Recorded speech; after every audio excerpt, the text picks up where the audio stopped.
উন্মুক্ত করে দেওয়া হয়েছে খালেদা জিয়ার সমাধিস্থল। দোয়া করছেন সর্বস্তরের মানুষ। এখন পুরো দেশই তার পরিবার। ফেসবুক স্ট্যাটাসে তারেক রহমানের মন্তব্য। খালেদা জিয়ার মনোনয়নপত্র দাখিল থাকায় কোনো জটিলতা হবে না মনে করেন সালাউদ্দিন আহমেদ। বললেন, যথাসময়ে নির্বাচনে কোনো বাধা নেই। বছরের প্রথম দিনে শিক্ষার্থীদের হাতে তুলে দেওয়া হলো নতুন বই।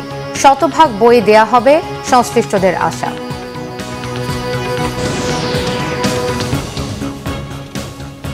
দেখছিলেন ক্রাউন সিমেন্ট সংবাদ শিরোনাম। এবারে বিস্তারিত। জনসাধারণের জন্য খুলে দেওয়া হয়েছে বেগম খালেদা জিয়ার সমাধিস্থল। রাষ্ট্রীয় মর্যাদায় বুধবার স্বামী শহীদ রাষ্ট্রপতি জিয়াউর রহমানের পাশেই সমাহিত করা হয় তিনবারের সাবেক প্রধানমন্ত্রী ও বিএনপি চেয়ারপারসন বেগম খালেদা জিয়াকে। তারপর থেকে কড়া নিরাপত্তার চাদরে ঢেকে দেয়া হয় পুরো জিয়া উদ্যান এলাকা। সংসদ ভবনের বিপরীতে শহীদ জিয়ার মাজারের মূল ফটকের সামনে ও ভেতরে পুলিশ, র্যাব, সেনাবাহিনী সহ বেশ কিছু বাহিনীর সদস্য দায়িত্ব পালন করছেন। বেলা 12টার কিছু আগে সবার জন্য উন্মুক্ত করে দেওয়া হয় সমাধিস্থল। সকল বয়সী সাধারণ মানুষ ও বিএনপি সহ বিভিন্ন দলের নেতাকর্মীরা শ্রদ্ধা এবং দোয়া মোনাজাত করেন। শ্রদ্ধা জানান বিএনপি নেতা সাবেক স্বরাষ্ট্র প্রতিমন্ত্রী লুৎফুজ্জামান বাবর। তিনি বলেন, খালেদা জিয়ার মধ্যে যে দেশপ্রেম ও আদর্শ ছিল তার প্রতিচ্ছবি তারেক রহমানের মাঝেও রয়েছে। আগামী দিনে রাষ্ট্র পরিচালনায় তার প্রতিফলন দেখবে দেশের মানুষ।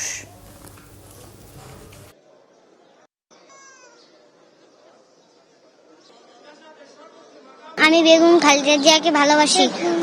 আল্লাহ যেন ওনাকে জান্নাতবাসী করে। কেরানীগঞ্জ ৮ বাজার থেকে এখানে আসছি আসলে দেখার জন্য। আমাদের মনে অনেক দিনের আকাঙ্ক্ষা যে আমাদের বেগম খালেদা জিয়া, মরহুম বেগম খালেদা জিয়াকে দেখবো, তো দেখতে তো পারি না, এই জন্য ওনার মাজারকে আসলে দেখার জন্য আসলাম, জিয়ারত করছি। আলহামদুলিল্লাহ আমাদের সৌভাগ্য হয়েছে, গেট খুলে দিয়েছে, তো এই সুযোগে আমরা চলে আসছি দেশনেত্রী বেগম খালেদা জিয়াকে দেখতে না পারলেও অন্তত পক্ষে ওনার খবর জিয়ারত করতে পেরেছি। একটু মনে একটু শান্তি পাচ্ছি। 2 বছর তো অসুস্থ থাকার পর দেখা হয় না, সাক্ষাৎ হয় না, কিন্তু আজ কালকে জায়নাজা মরহুমা খালেদা জিয়া জায়নাজা পড়ছে। এখন যাওয়ার পথে চিন্তা করবো কবরে যে শহীদ প্রেসিডেন্ট জিয়াউর রহমান বেগম খালেদা কবরটা দোয়া করে যাই। কালকে মাটি দিছে, আজকে কবর জিয়ারত করতে আসছি। ওনাকে খুব ভালোবাসি। ছবি দেখছেন, সবাই ঢুকতেছে দৌড় দিয়ে। দর্শক, বেগম খালেদা জিয়ার সমাধিস্থলে রয়েছেন আমাদের বিশেষ প্রতিনিধি আহমেদ সরওয়ার। চলে যাচ্ছি তার কাছে। সরওয়ার, জিয়া উদ্যানে বেগম খালেদা জিয়ার সমাধিস্থলের আজকের চিত্র আমাদের জানাবেন, আর শোকাহত মানুষ কি বলছে? 12:15 সকাল থেকে ভিড় করেছিল কবরে শ্রদ্ধা জানানোর জন্য। সংসদ ভবন এই জিয়া উদ্যানে ঢোকার যে গেট, দুই পাশের গেট আসলে বন্ধ ছিল। বেলা 12:15 দিকে, 11:50 দিকে যখন তাদের নিরাপত্তা উঠিয়ে নিয়ে মানুষকে ঢুকতে দেয়, তখন যে একটা দৌড় দিল মানুষ, যে কি যে এইটাই একটা আসলে একটি আবেগ আর কি। এটা আসলে না দেখলে বোঝা যাবে না যে মানুষ কিভাবে দৌড় দিয়ে ছুটে আসলো। এবং গণমাধ্যমে যখন প্রচার হলো যে খালেদা জিয়ার সমাধিস্থল উন্মুক্ত করে দেওয়া হয়েছে, আপনাকে যদি আমরা দেখাই, দেখবেন যে মানুষ কিভাবে আসছে।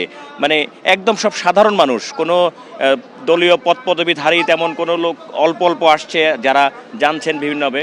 মানুষজন শুধু আসছে, একদম সব সাধারণ, সবাই পরিবার নিয়ে, বাচ্চাদের নিয়ে। আমরা প্রচুর দেখেন প্রচুর লোকজন আসছে যারা বোরকা পরে বিভিন্ন বাচ্চাদেরকে নিয়ে আসছে, এসে দেখাচ্ছে খালেদা যে এইটা খালেদা জিয়ার কবর। অল্প বয়সে আমরা এক বাচ্চার সাক্ষাৎকারও নিয়েছি। সে বলল যে তার খুব ভালো লাগে খালেদা জিয়াকে, কালকে দেখছে কিন্তু আসতে পারে নাই, আজকে দেখার জন্য আসছে।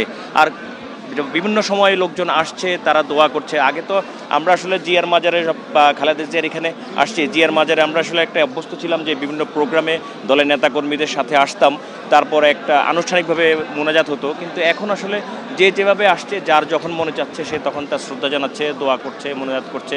আমরা অনেকের সাথে কথা বলেছি যে কেন আসলেন, বললো যে তারা আসলে মনকে মানাতে পারছে না যে খালেদা জিয়া নাই। কালকে দেখেছে যেটা যেহেতু আসলে নিয়তি বিধান, সবাইকে মরতে হবে, কিন্তু তারা তাদের যে ভালো লাগাটা, সেই ভালো লাগাটার জন্য এখানে আসছে, খালেদা জিয়ার প্রতি শ্রদ্ধা জানাচ্ছে। তারা যখন জানতে পারছে যে মাজার কবরটা উন্মুক্ত করে দেওয়া হয়েছে জনসাধারণের জন্য, সবাই আশেপাশের লোকজন, ঢাকার বাইরে থেকে যারা আসছে, অনেকে বলছে যে আমরা ঢাকার বাইরে থেকে আসছি। আমরা কথা বলেছি চিটং থেকে আসছে, গতকালকে চিটং থেকে আসছে পরিবার নিয়ে, কিন্তু যেহেতু জানাজায় আসতে পারেনি, মহিলা মানুষ জানাজায় আসার সমস্যা ছিল, আজকে যখন সুযোগ পেয়েছে সে চলে এসে তার পরিবার নিয়ে, বাচ্চা নিয়ে এই খালেদা জিয়ার মাজারটা দেখানোর জন্য।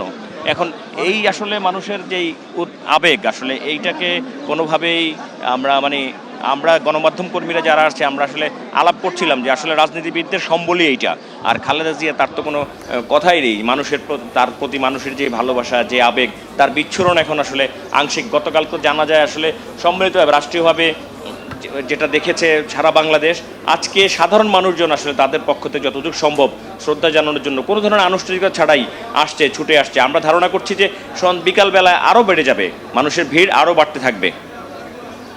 সরোয়ার, আপনাকে ধন্যবাদ।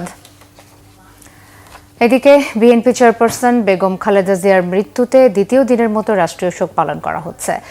মায়ের অন্তিম যাত্রাকে স্মরণীয় করে রাখায় সরকার ও সংশ্লিষ্ট সকলের প্রতি কৃতজ্ঞতা জানিয়েছেন দলের ভারপ্রাপ্ত চেয়ারম্যান তারেক রহমান। বললেন, নিকটজন হারানোর শূন্যতা পেরিয়ে পুরো দেশই তার পরিবার হয়ে উঠেছে। সকালে নিজের ভেরিফাইড ফেসবুক পোস্টে কৃতজ্ঞতা জানিয়ে তিনি লিখেছেন, গতকাল ছিল তার জীবনের এক গভীর শোকের মুহূর্ত। মাকে শেষ বিদায় জানাতে পেরেছেন তিনি। এটি এমন এক ঐতিহাসিক বিদায় যা দেশের মানুষের জন্য যথাযথ শ্রদ্ধা ও মর্যাদার সঙ্গে সম্পন্ন হয়েছে। প্রধান উপদেষ্টা অধ্যাপক মোহাম্মদ ইউনূস এবং তার উপদেষ্টা পরিষদের সদস্য ও রাজনৈতিক নেতাদের প্রতি কৃতজ্ঞতা জানিয়ে তিনি লেখেন, জাতীয় শোকের এই কঠিন সময় সবাই উপস্থিত থেকে প্রতিটি মুহূর্তে শান্তি ও যত্ন বজায় রাখতে সাহায্য করেছে, যা জিয়া পরিবারের জন্য অমূল্য সমর্থন হিসেবে অনুভূত হয়।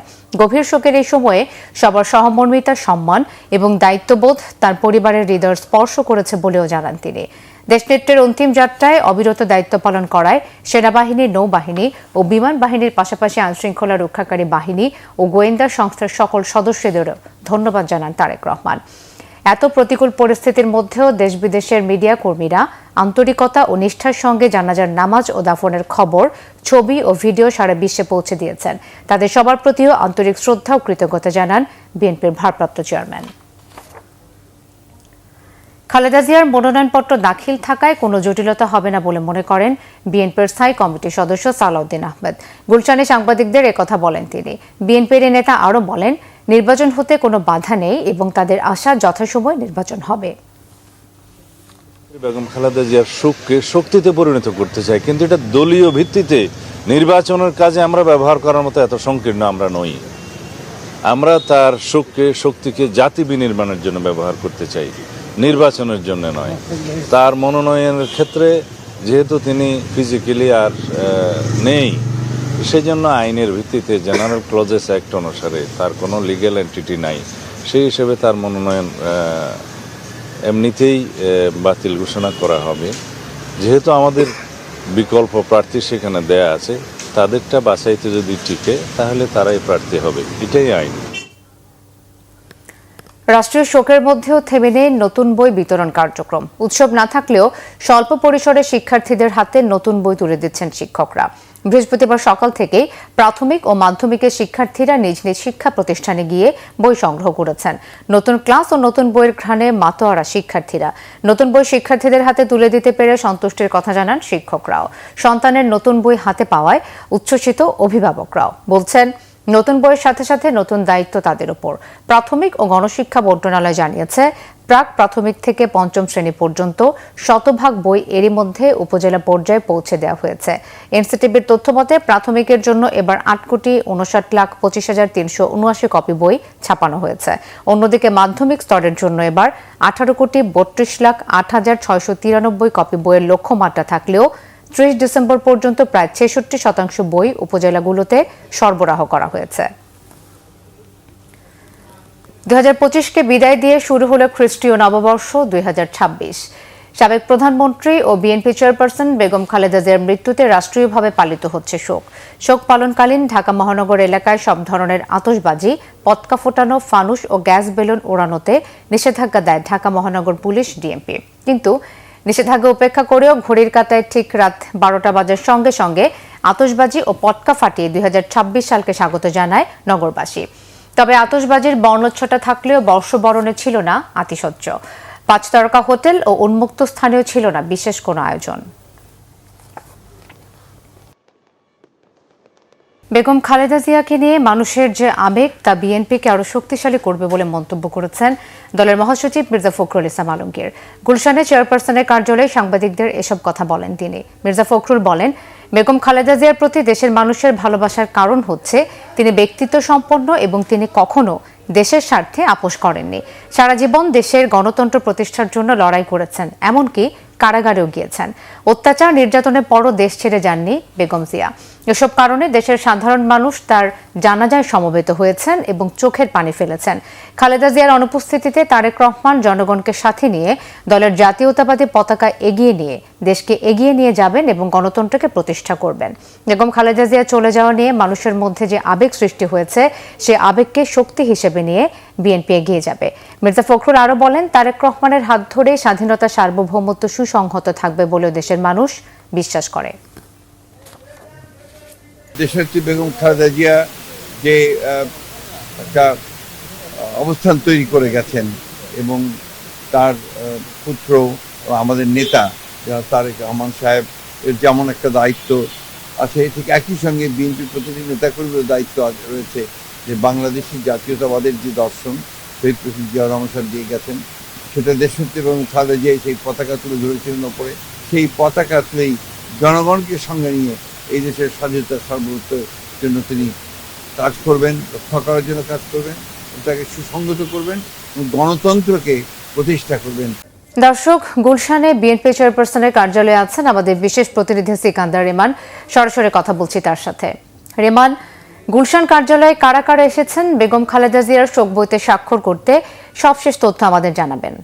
এই গুলশান কার্যালয়ে কিন্তু সকাল থেকে আসছেন বিভিন্ন রাজনৈতিক দলের সামাজিক সংগঠনের লোকজন আসছেন এবং শোক বইয়ে স্বাক্ষর করছেন। এখানে উল্লেখ করার মতো যে বিষয়টি সেটি হচ্ছে, এখানে দলের মহাসচিব মির্জা ফখরুল ইসলাম আলমগীর, স্থায়ী কমিটির সদস্য সালাউদ্দিন আহমেদ ছাড়াও দলের নীতি নির্ধারণী ফোরামের সদস্যরা কিন্তু রয়েছেন এবং তারা যারা আসছেন তাদেরকে রিসিভ করছেন, তাদের সাথে কথা বলছেন এবং যারা আসছেন তারা শোক সন্তপ্ত পরিবারের পাশাপাশি বাংলাদেশ জাতীয়তাবাদী দল, বিএনপির যারা কেন্দ্রীয় নেতৃবৃন্দ আছে তাদের সঙ্গে কথা বলছেন, তাদেরকে শোক জানাচ্ছেন। বিএনপি চেয়ারপারসন বেগম খালেদা জিয়ার বর্ণাঢ্য রাজনৈতিক যে জীবন, সেসব কথা তারা স্মরণ করছেন এবং শ্রদ্ধার সাথে স্মরণ করছেন এবং বেগম খালেদা জিয়ার রেখে যাওয়া যে অসমাপ্ত কাজগুলো গণতন্ত্রের স্বার্থে, মানবাধিকারের স্বার্থে, আইনের শাসনের স্বার্থে, সেগুলো বাস্তবায়নের জন্য সবাই এক হয়ে কাজ করার কথাও কিন্তু বলা হচ্ছে। আর এখানে আমরা গণমাধ্যম কর্মীরা আছি, তবে সাধারণ যারা নেতাকর্মী তাদেরকে এখানে আসতে মানা করা হয়েছে।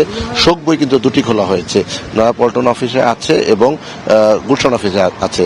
রাজনৈতিক দলের নেতৃবৃন্দ কিন্তু গুলশান অফিসে আসছে, আর নয়াপল্টনে কিন্তু সাধারণ মানুষ যাচ্ছে, সেখানে কিন্তু শোক বইয়ে তারা স্বাক্ষর করছে। এছাড়াও কিন্তু যে বিএনপি 7 দিনের শোকের কর্মসূচি চলছে, জেলা পর্যায়েও কিন্তু গায়েবাড়া জানাজা হচ্ছে। একই সঙ্গে জেলা পর্যায়েও শোক বই তাদের যে জেলা কার্যালয়ে রয়েছে বিএনপি, সেখানেও কিন্তু খোলা হয়েছে।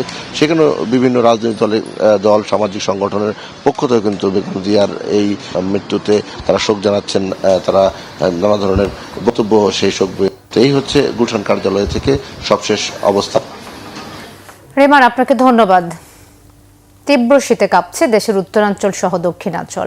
হাড় কাঁপানো ঠান্ডায় বিপর্যস্ত জনজীবন। সকাল 9টায় চুয়াডাঙ্গায় সর্বনিম্ন তাপমাত্রা রেকর্ড করা হয়েছে 8.7 ডিগ্রি সেলসিয়াস। পৌষ শীতে জবুথবু চুয়াডাঙ্গার জনপদ। তাপমাত্রার পারদ নেমেছে 8 ডিগ্রির ঘরে। শুরু হয়েছে মাঝারি শৈত্যপ্রবাহ। ভোর থেকে কুয়াশার চাদরে ঢাকা থাকছে চারপাশ। উত্তরের হিমেল বাতাসে দুর্ভোগ বেড়েছে কয়েক গুণ। খুব প্রয়োজন ছাড়া কাজে বের হচ্ছেন না কেউ। সবচেয়ে দুর্ভোগে খেটে খাওয়া ছিন্নমূল মানুষ। এদিকে উত্তরের জেলা পঞ্চগড়ে পৌষের শীতে নাকাল জনজীবন। রাত থেকে ঘন কুয়াশায় ঢাকা পড়ে জেলার পথঘাট। বৃষ্টির মতো ঝরছে কুয়াশা। ভোর থেকে শীতের তীব্রতা আরও বেড়ে যায়। বৃহস্পতিবার সকাল 9টায় পঞ্চগড়ের সর্বনিম্ন তাপমাত্রা রেকর্ড করা হয়েছে 9 ডিগ্রি সেলসিয়াস। আগামী কয়েকদিন তাপমাত্রা কমার পাশাপাশি কুয়াশা ও হিমেল বাতাসের পরিমাণ আরও বেড়ে শৈত্যপ্রবাহ বইতে পারে বলে জানিয়েছে আবহাওয়া অফিস। শীতের তীব্রতায় কাঁপছে সিলেট। আজ সিলেটে মৌসুমের সর্বনিম্ন তাপমাত্রা 9.6 ডিগ্রি সেলসিয়াস রেকর্ড করেছে আবহাওয়া অফিস। আন্তর্জাতিক নানান আয়োজনে ইংরেজি নতুন বছরকে স্বাগত জানিয়েছে বিশ্ববাসী। দেশে দেশে আতশবাজির বর্ণিল আলোকছটায় আলোকিত হয়ে ওঠে নতুন বছরের প্রথম প্রহর। দেশভেদে আলাদা আলাদা সময়ে মাঝরাতের আগেই নববর্ষ উদযাপন শুরু হয়। প্রশান্ত মহাসাগরের দ্বীপ রাষ্ট্র কিরিবাতির কিরিটিমাতি প্রথম স্থান হিসেবে 2026 সালে প্রবেশ করে। এরপর নিউজিল্যান্ডের অকল্যান্ডে আতশবাজির ঝলমলে আলোয় নতুন বছরকে স্বাগত জানানো হয়। সিডনির আকাশে আলোকিত হয়েছে আতশবাজির বর্ণিল আলোতে। বর্ষবরণ অনুষ্ঠান স্থলে হাজার হাজার মানুষকে জড়ো হতে শুরু করে অনেক আগে থেকেই।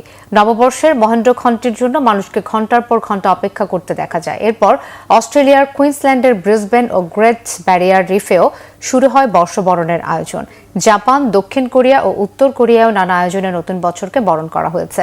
এছাড়াও যুক্তরাজ্য, ইতালি, ফ্রান্স সহ ইউরোপীয় দেশগুলোতেও জমকালো আয়োজনে স্বাগত জানানো হয় নতুন বছরকে। সংবাদ শেষ করব ক্রাউন 7 শিরোনামগুলো আর একবার জানিয়ে। উন্মুক্ত করে দেওয়া হয়েছে খালেদা জিয়ার সমাধিস্থল। দোয়া করছেন সর্বস্তরের মানুষ। এখন পুরো দেশই তার পরিবার। ফেসবুক স্ট্যাটাসে তারেক রহমানের মন্তব্য। খালেদা জিয়ার মনোনয়নপত্র দাখিল থাকায় কোনো জটিলতা হবে না মনে করেন সালাউদ্দিন আহমদ। বললেন, যথাসময়ে নির্বাচনে কোনো বাধা নেই। বছরের প্রথম দিনে শিক্ষার্থীদের হাতে তুলে দেওয়া হলো নতুন বই। শতভাগ বই দেয়া হবে সংশ্লিষ্টদের আশা।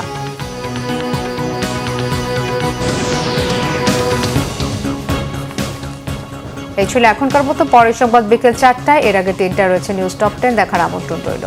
এছাড়া বাংলা ভিশন সংবাদ ও সংবাদ সংশ্লিষ্ট অনুষ্ঠান দেখতে ভিজিট করুন www.bvnews24.com ও facebook.com/banglavisionnews এবং সাবস্ক্রাইব করুন youtube.com/banglavisionnews। ধন্যবাদ।